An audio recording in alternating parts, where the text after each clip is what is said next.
एक समय की बात है। एक छोटे से गांव में एक गरीब लड़का रहता था। उसके पिता एक मजदूर थे और गरीबी के कारण उनका परिवार संघर्ष में था। लेकिन इस लड़के के अंदर आगे बढ़ने का जुनून था। एक दिन जब वह गांव के नदी किनारे घूम रहा था, तो उसने एक बच्चे को पत्थर से उड़ाते हुए देखा। लड़का चौंक गया और बच्चे के पास गया और पूछा, तुम क्या कर रहे हो? बच्चा मुस्कुराते हुए बोला, मैं एक राजा बनने के लिए यह पत्थर उड़ाने की कोशिश कर रहा हूँ। जब मैं इसे उड़ा दूंगा, तब मैं राजा बन जाऊंगा। ये सुनकर लड़के के चेहरे पर एक आश्चर्यजनक मुस्कान छा गई। उसने बच्चे को देखकर कहा, तुम कहानी सुनाने में माहिर हो। मैं तुम्हारी कहानी बहुत पसंद करता हूँ। बच्चा मुस्कुराते हुए बोला, धन्यवाद भैया। मैं यहाँ आया हूँ ताकि आप मेरी कहानी सुने और इसमें मेरी ताकत देखें। इस पर लड़का अच्छी तरह से हंसा और बच्चे के पास बैठा। बच्चा शुरू कर दिया। एक बार की बात है। एक गांव में एक छोटे से लड़के का जन्म हुआ। उसके घर में सभी लोग उसे नास्तिक कहकर बुलाते थे। लड़का ने हमेशा ये सुनकर रोते थे, लेकिन एक दिन उन्होंने तय किया कि वह खुद को साबित करेंगे।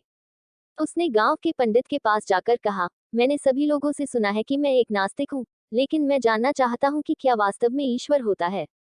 पंडित ने उसे एक कठोर परीक्षा देने का निर्देश दिया।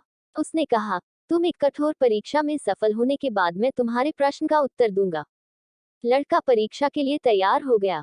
पंडित ने एक कप पानी लेकर बच्चे के हाथों में दिया और कहा, जब तक तुम इस कप में एक बूंद पानी गिराते हो, तब तक मेरे साथ एक देवी का नाम लेते रहो।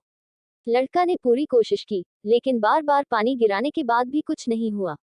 वह हार गया और उदास होकर पंडित के पास गया।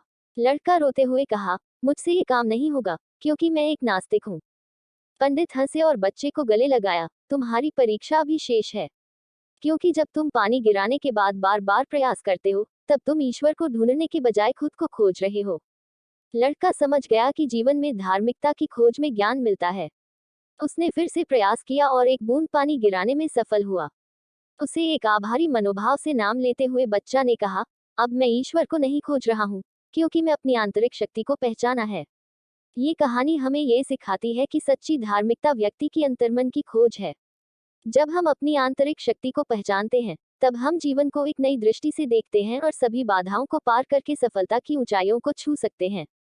दोस्तों, कहानी पसंद आई है तो लाइक शेयर कमेंट बॉक्स में अपनी सलाह जरूर दे और ऐसे ही मजेदार कहानियों के लिए मेरे पेज को फॉलो कर लो और मेरे यूट्यूब चैनल को सब्सक्राइब कर लो। धन्यवाद।